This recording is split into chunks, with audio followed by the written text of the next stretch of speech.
నమస్కారం.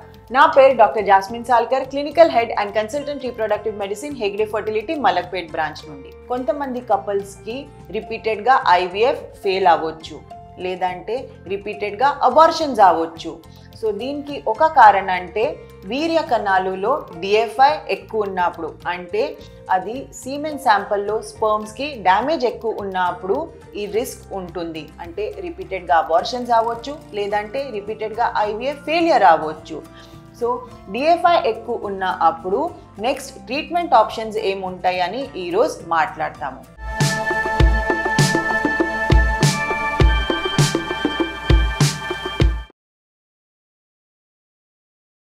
ఈ డిఎఫ్ఐ అంటే స్పర్మ్కి డ్యామేజ్ ఎక్కువ ఉంటుంది. ఆ స్పర్మ్కి డ్యామేజ్ ఎక్కువ ఉంటే ఒక్కొక్కసారి ఫలదీకరణ తర్వాత అది ఎంబ్రియో క్వాలిటీ లో ఉండొచ్చు.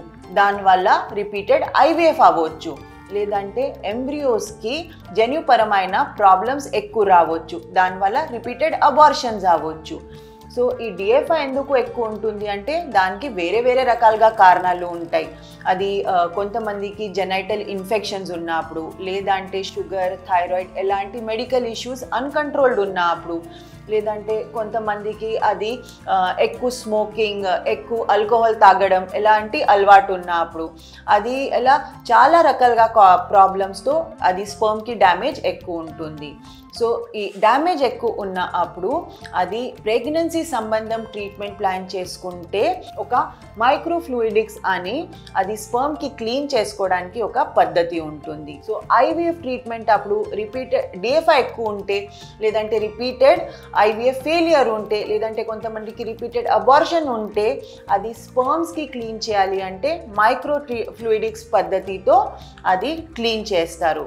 ఈ ట్రీట్మెంట్లో ఆ sperm sample is run through a magnetic chip. అందులో అది ఎక్కువ డ్యామేజ్ స్పర్మ్స్ ఉంటాయి. ఆ స్పర్మ్స్ అయితే ఫిల్టర్ చేసేస్తారు. ఎక్కువ డ్యామేజ్ వాళ్ళు స్పర్మ్స్ ఫిల్టర్ అయ్యాక రిమైనింగ్ మంచి క్వాలిటీ స్పర్మ్స్ అయితే సెలెక్ట్ చేసుకొని ఆ స్పర్మ్స్తోనే ఐవీఎఫ్ పద్ధతితో ప్రొసీడ్ అవుతారు. సో ఈ microfluidics is a technique to clear the damaged sperms.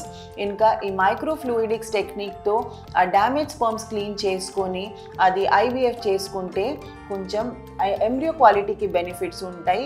ఇంకా సక్సెస్ రేట్ కూడా అప్ టు 5 to 10% ఇంప్రూవ్ అవుతాయి. సో వీర్య కణాలలో డిఎఫ్ఐ ఎక్కువ ఉన్నప్పుడు మైక్రోఫ్లూయిడిక్స్ టెక్నిక్తో శాంపిల్ క్లీన్ చేస్తే కొంచెం ఐవీఎఫ్ సక్సెస్ ఇంప్రూవ్ అవ్వచ్చు. ఇంకా అబార్షన్కి రిస్క్ కూడా తగ్గుతుంది.